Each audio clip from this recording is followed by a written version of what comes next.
Kiza Thelen and Victor Klassen with the goals for them.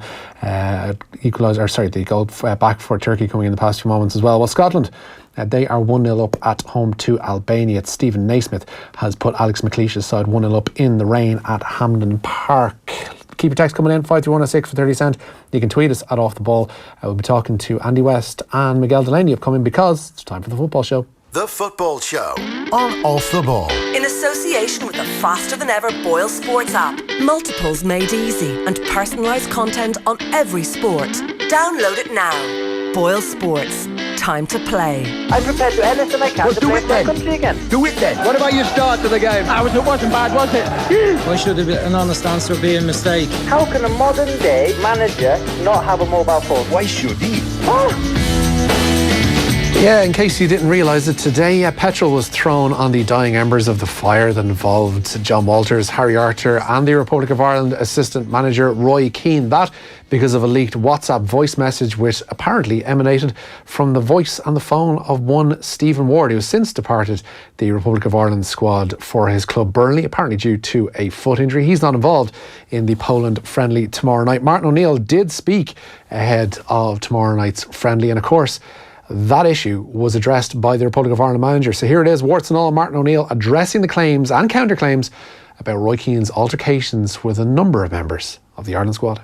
Martin, can I ask you about the WhatsApp audio that came out this afternoon, allegedly detailing the bust-up between Harry Arter, John Walters and your assistant Roy Keane during the summer? Yes. What would you like to say about it? First of all, I don't think Stephen was there. Stephen wasn't actually there, so I think he's just picking up on things, something that we talked about at the beginning of the week. Probably not anything more to really report. I think that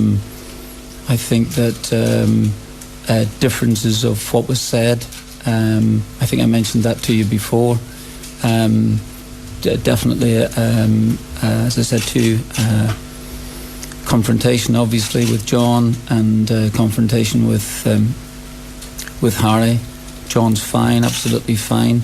Harry perhaps not so fine. And but I said to you before, you'd have to ask whether that's the complete reason why Harry's not at the he's not participating in these games this time. And but I think that. I think you probably know that anyway, because I think Harry is. I think that Harry's let that be known to a few people anyway about some of the reasons that he has decided not to come. Did the version allegedly from Stephen Ward tally with the version that you heard from Roy Keane during the summer? No. Are you able to fill in the gaps, the differences? No, it's a nice little conversation before Coronation Street. Really good. No, I can't. I don't think I'm in the position, or nor do I want to be, but it doesn't tally. From the outside, it might be seen that there is a problem with Roy and some of the players. What would you say to that? I'd have to say absolutely not. First of all, I think these things are important to say. First of all, the incidents took place at the end of May when we were in camp. So they have surfaced now here some 4 months later, for a start. It wouldn't be the first conversation, it wouldn't be the first tete-a-tete, and it certainly wouldn't be the first, if I can call it, altercation between players and staff. I've had one with the man sitting beside me here just 2 days ago. Was it 2 days ago? Friday. I have got the utmost regard for him as a person. As I said to you, I might have a difference of opinion about his ability, but that's not the point. I've got the utmost regard for him as a person, and for him to take the criticism I gave in front of the rest of the team was extremely strong. He's a strong person. He's a really strong person. Now, sometimes you can actually... Sorry, you there? You with me? Sorry. Sometimes I think, as I said to you before, while the game has changed a little bit, hopefully it hasn't changed that much, that there's some things that you can say to a player maybe using a bit of industrial heavy-duty language at the end of it all of that there, that you think that you can actually take, and go out and prove the person wrong. I've tried to do it, I think, reasonably successfully in my playing days anyway, when I was getting plenty of stick on a weekly basis. But for the half-time in the European Cup final of 1980, when the same manager who had been criticising me for a number of years, almost on a daily basis, criticising a wee bit too strong, but overall, nagging, and to give me the sort of praise he gave me at half-time in the game was worth it, was worth every minute of pain. So I think you have to look within yourself as well too. And if you're asking about Roy's criticism of players, let me tell you, this is my responsibility, totally my responsibility, absolutely and utterly, as every single kick that the players make, every save that's made, every corner that's conceded, every goal that's scored is my responsibility as a player. So I'll take full responsibility for what has happened there within this camp, because at the end of it all, don't want to make too fine a point of it, I'm actually the manager. I've had, in my time as a club manager, I've had chosen two brilliant assistant managers, different characters, two world-class players, John Robertson and the young man himself, Roy Keane. I've chosen them for different, and at the end of it all, none of them have ever let me down. They've never let me down. John Robertson had a way with players. You could criticise Roy's a different way at the end of it all. We know these things. I take the responsibility for it at the end of the day, because that's my job. So whatever comes or goes, that's it. If there's still a difference of what was said, I accept that now at this minute. I wasn't there myself on the occasion. Stephen certainly wasn't, because he wasn't even around at the time. If he's picking up for all the conversations, that I'm not sure about. But I honestly think that sometimes some of you will have to speak to Harry as well too about it, and I think, to tell you the truth, some of you do. So we'll have to find out how that has gone. Is that making any sense to you? Yes, it is. Yeah. Is it a problem though for you, because you've got problems obviously on the pitch at the moment, or is this just a sideshow as far as you're concerned? The absolute sideshow. Absolute sideshow. You say you have problems on the pitch. Of course we have problems on the pitch. We've got a number of players injured. You're talking about, we have lost 2 competitive games in the trot. But what we've lost 2 competitive games in the trot in a period of 10 or 12 months.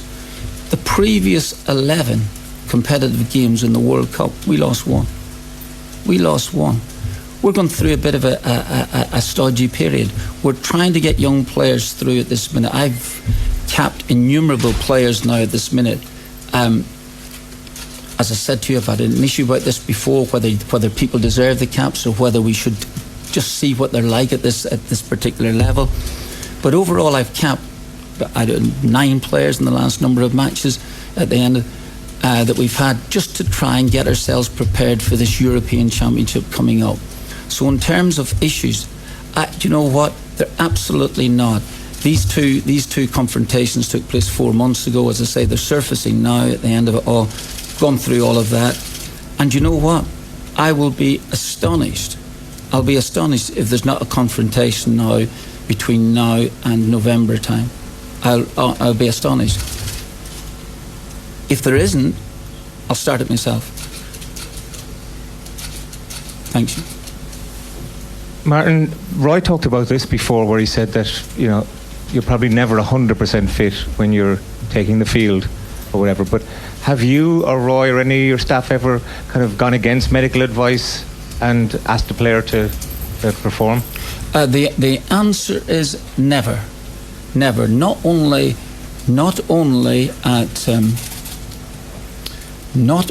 have I not done it at international level, I've never done it at club level.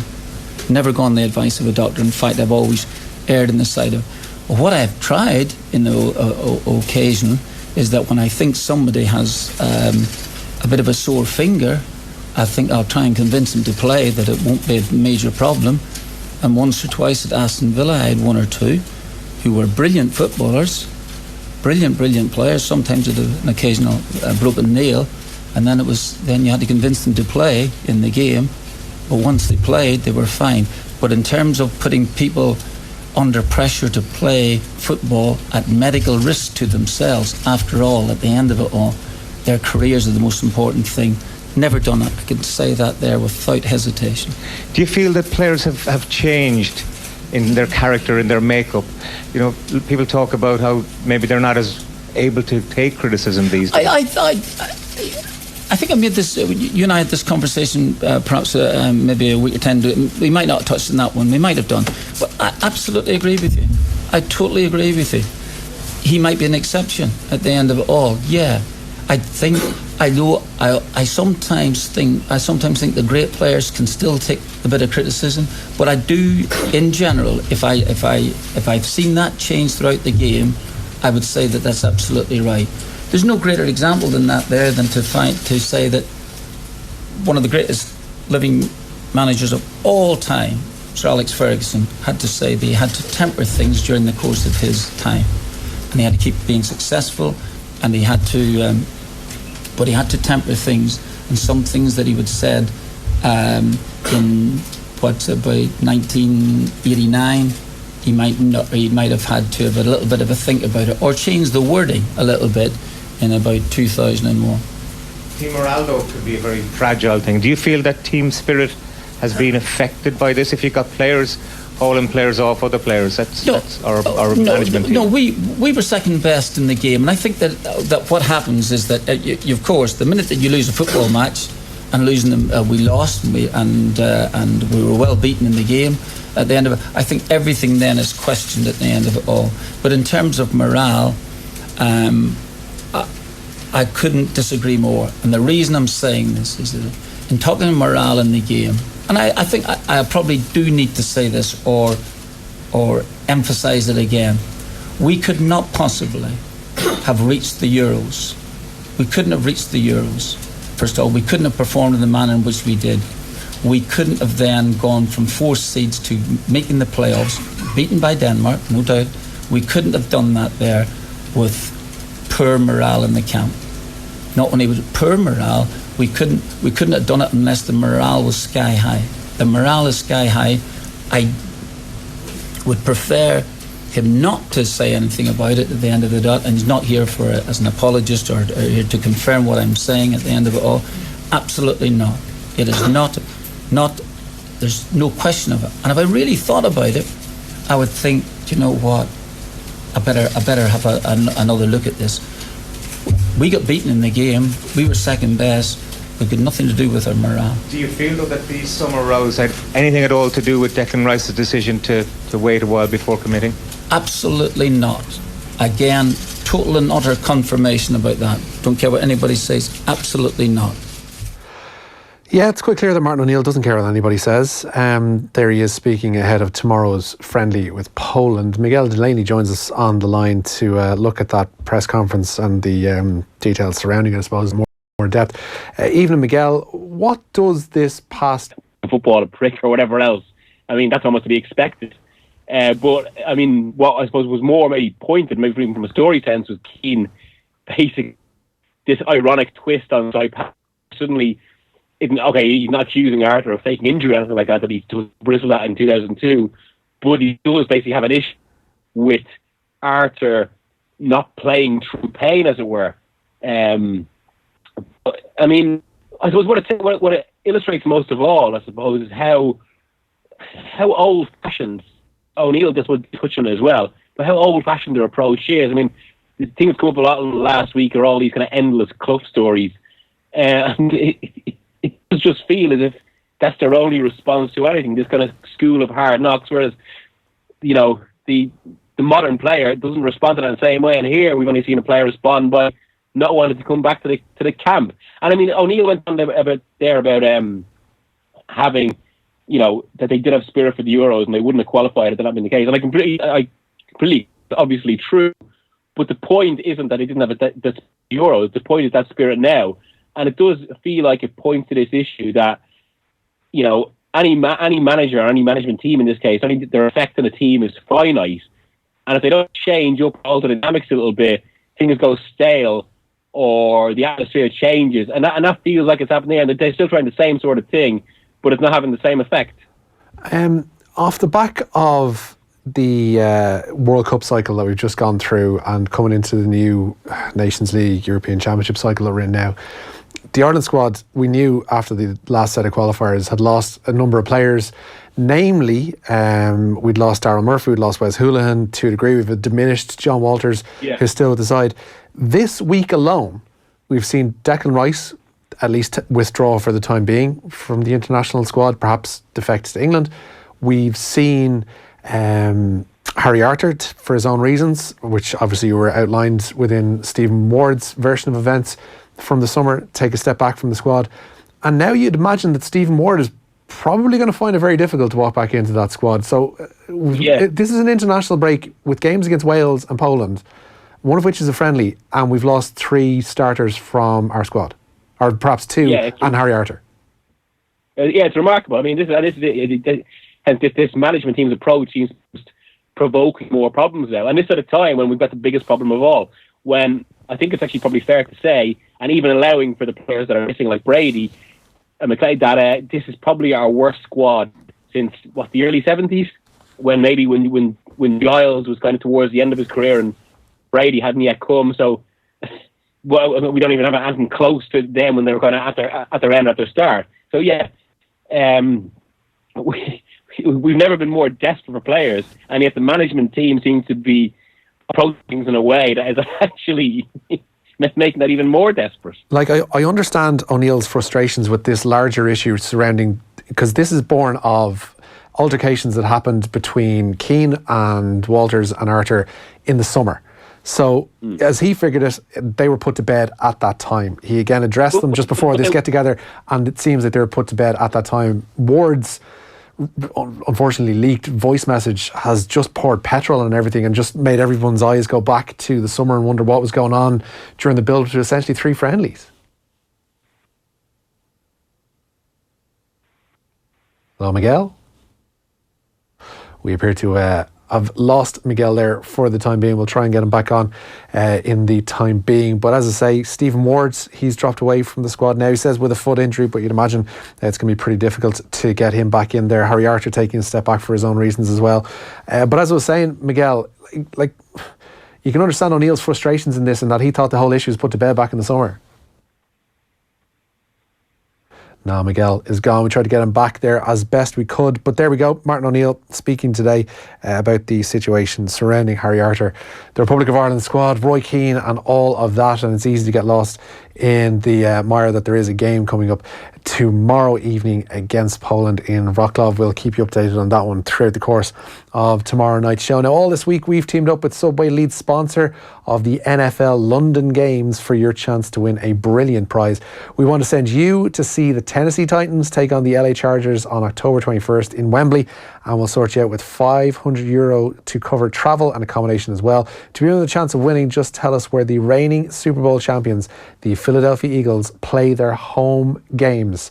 Tell us where the Philadelphia Eagles play their home games. If you think you know, text your answer along with your name and where you're from to 53106 for 30 cents. We'll announce the winner later on in the show, and it's all with thanks to Subway, lead sponsor of the NFL London Games. See subway.ie for more details. We'll be talking the beginning of the Luis Enrique era with Spain following their victory over England in the Nations League very shortly with Andy West. Just tell you as well before we go to the break that Scotland are now 2-0 up at home to Albania. That first Scotland goal is now being listed as a Berat Jimishti own goal. Stephen Naismith, though, does get the second. He had been originally credited with the first. Scotland, Alex McLeish's side, 2-0 up in the rain at home to Albania at Hampden Park. Elsewhere, Portugal leading Italy by a goal to nil. That in Group 3 of League A. Sweden 2-1 up at home to Turkey, and elsewhere, Serbia and Romania drawing 2-2. Montenegro, they're beating Lithuania by 2-0. Andy West on Spain next. Football on Off the Ball. In association with the faster than ever Boyle Sports app for exclusive price enhancements on the biggest games around. Download it now. Boyle Sports. Time to play.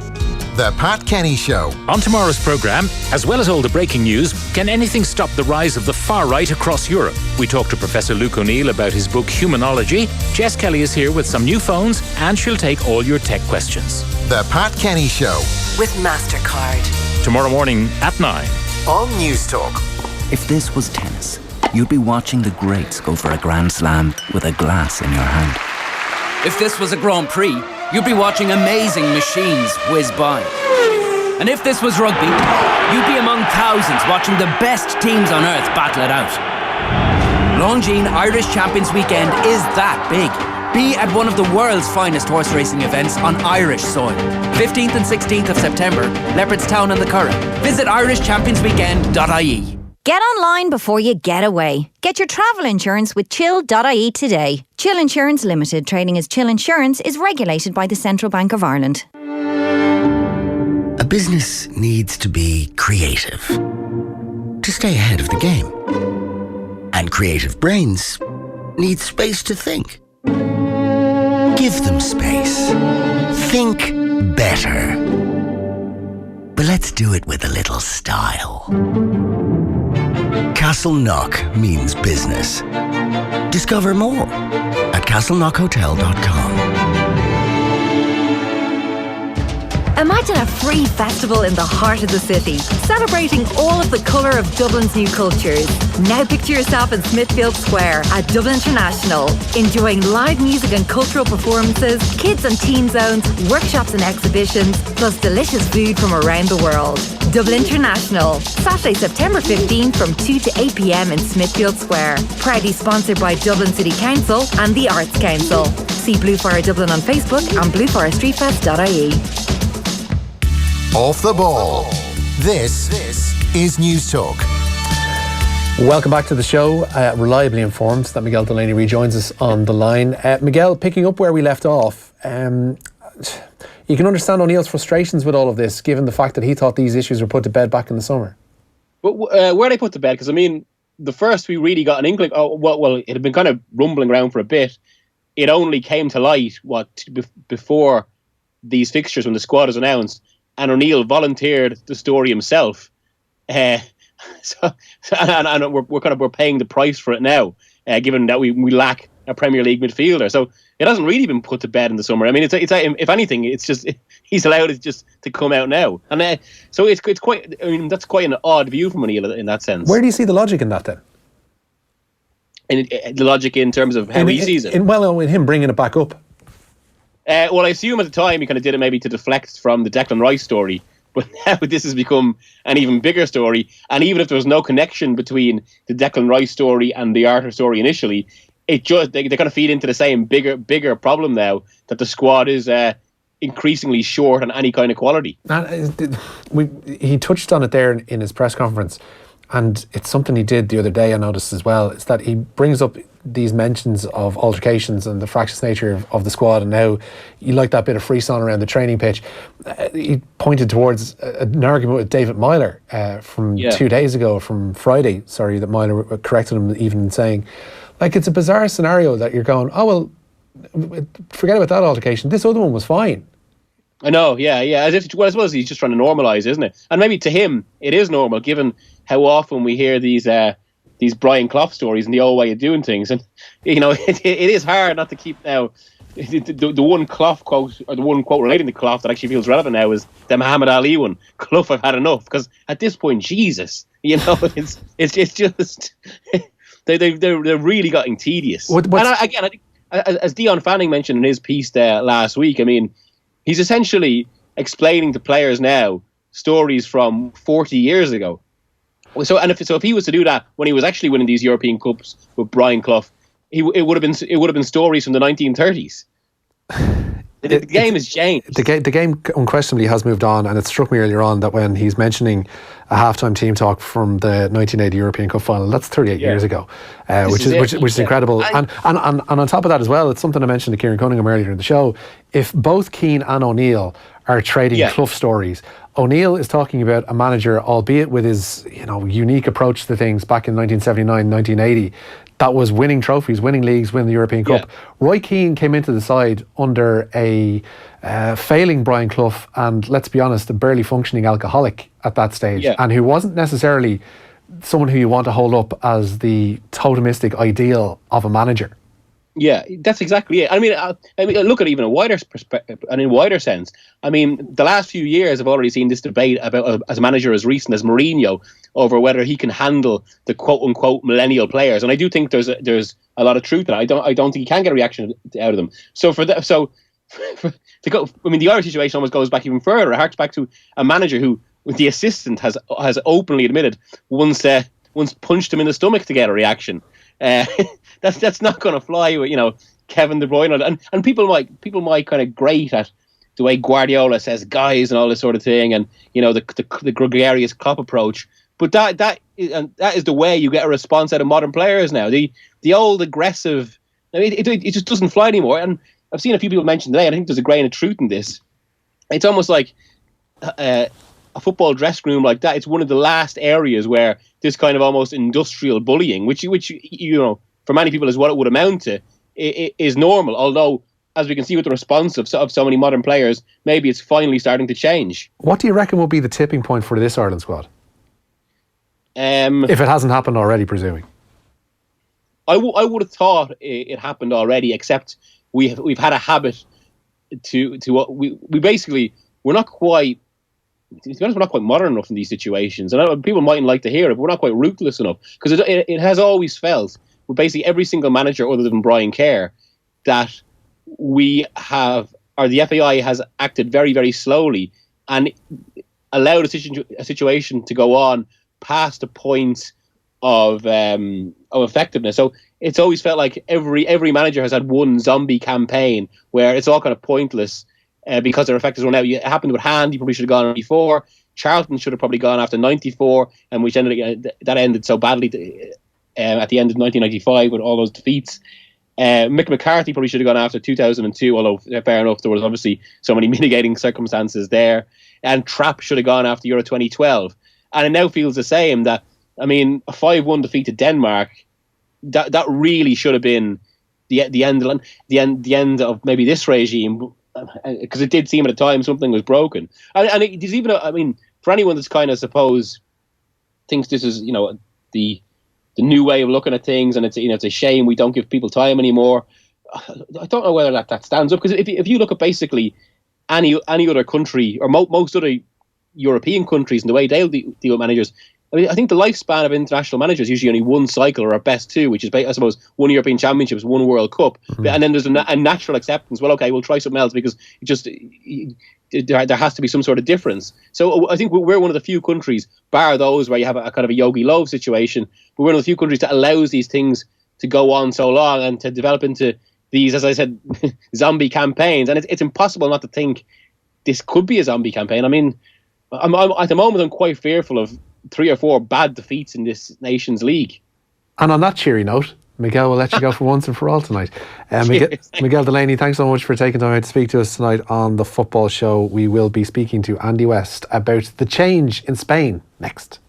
Football on Off the Ball. In association with the faster than ever Boyle Sports app for exclusive price enhancements on the biggest games around. Download it now. Boyle Sports. Time to play. So, there you are, in work, online, having a sneaky look at that Samsung appliance you want. In fairness, they are gorgeous. Once you get a Samsung American fridge freezer, there's no going back. And now Samsung are offering cash back on loads of products at appliancesdelivered.ie. You can save between €40 and €340 till November 6th on fridge freezers, washing machines, dishwashers. Sketch, boss is coming. T's and C's apply. Check out the Samsung cashback offer at appliancesdelivered.ie. It's time to get your hands on the highly anticipated new Audi A6. Because during the Audi exclusive test drive event from the 17th to the 29th of September, you'll be the first to preview the latest Audi luxury range. So whatever your driving desire, there's an Audi just for you. Visit Audi.ie and book your exclusive test drive today. Audi, Vorsprung durch Technik. In Germany, we don't simply wash our cars, we krenzels them. We don't merely hose down our driveways, we krenzels them clean. Construction and farm machinery? You can be confident they get a krenzeling. Kranzel power washers are 100% German-made and engineered. Distributed in Ireland by CA Galvin Limited for over 35 years, Kranzel machines are renowned for their quality and are built to last. Kranzel have the power washer to suit your needs for any domestic, industrial or agricultural use. Visit kranzel.ie for your nearest dealer. Off the ball. This is News Talk. Spain began their Nations League campaign with a victory over England on Saturday night at Wembley, and they will continue tomorrow against Croatia, all under the new management of Luis Enrique. To discuss the change in Spain, Andy West joins us on the line. Good evening, Andy. So far, so good for Luis Enrique. I suppose he had a couple of questions to answer coming in, notwithstanding his fantastic record at club level, but a lot of the selections, let's say, for the squad had come into question in the lead up to that England game. Yeah, there were a few interesting things that he did with the first squad. One of them was leaving out Koke, the Atletico Madrid player who'd been a mainstay for the last 2 or 3 years. And he replaced him really with another Atletico player, Saul, who more than justified that, had a great game. He was man of the match for many people, scored a goal. So that was one tick that he got. Another big decision was Iago Aspas was left out of the squad. Then there was an injury, so he brought him back in and started him after being impressed by him in training. And he had a decent game as well. The one that there's still a big question mark over is at left back, where Jordi Alba was left out of the squad after really what seemed like just a personal vendetta with Luis Enrique. They fell out during their time together at Barcelona. Marcos Alonso played.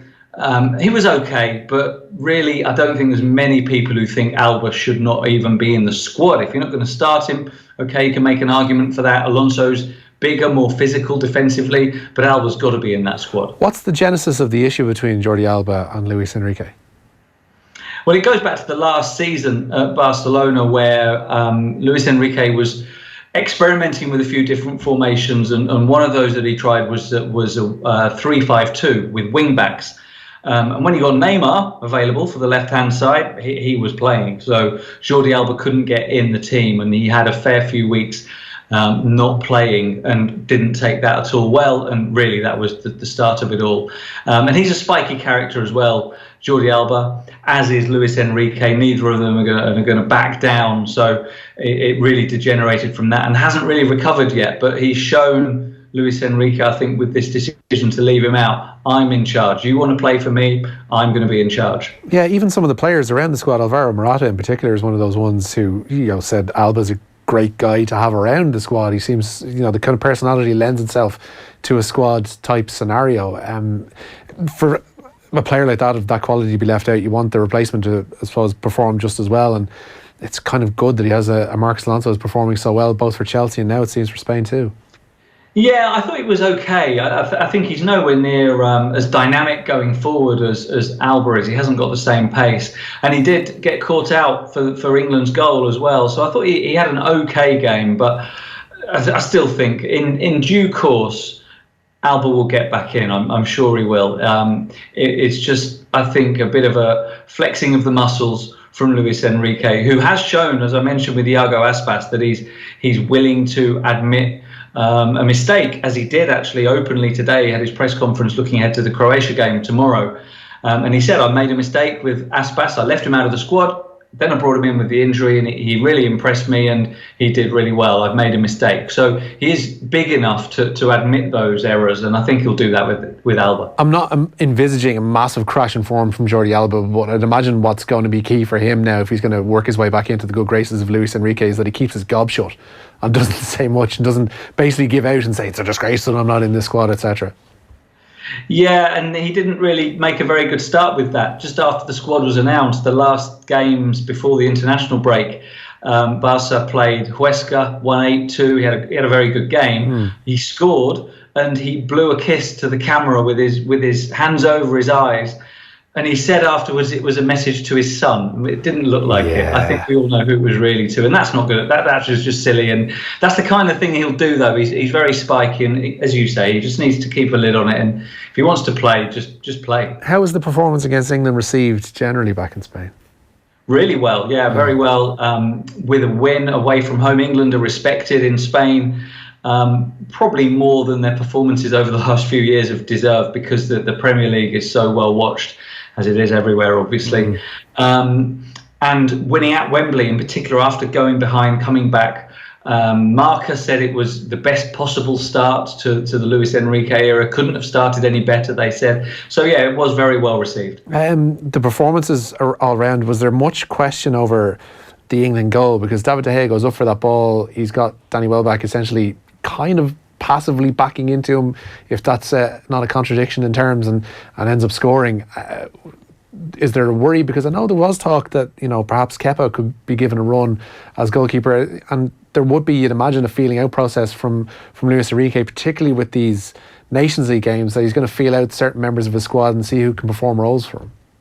Yeah, and he probably will tomorrow against Croatia. So whether that'll be Kepa as one of the rotations, we'll see. But no, the reaction to De Gea's performance was very positive, because he had a very shaky World Cup. And the foul at the end was overlooked. And I think whether it was a foul or not, they're always given. So I think people in Spain turned a blind eye to that, and instead looked at the otherwise very good game. He had a couple of really good saves, looked good with the ball, looked a lot more confident than he did in the World Cup. And I think the consensus in Spain is that De Gea is back at his level from that performance anyway. Given the nature of the retirements and just the age profile of the squad changing over the course of the last 3, 4, 5 years in particular, the balance of the squad has ended up being largely Real Madrid, spine to it at least. And it's interesting to see how Luis Enrique manages that, because I know he's not necessarily the biggest fan. He was clearly a past player there, but I don't think he was the post-leaving in the mid-90s, the greatest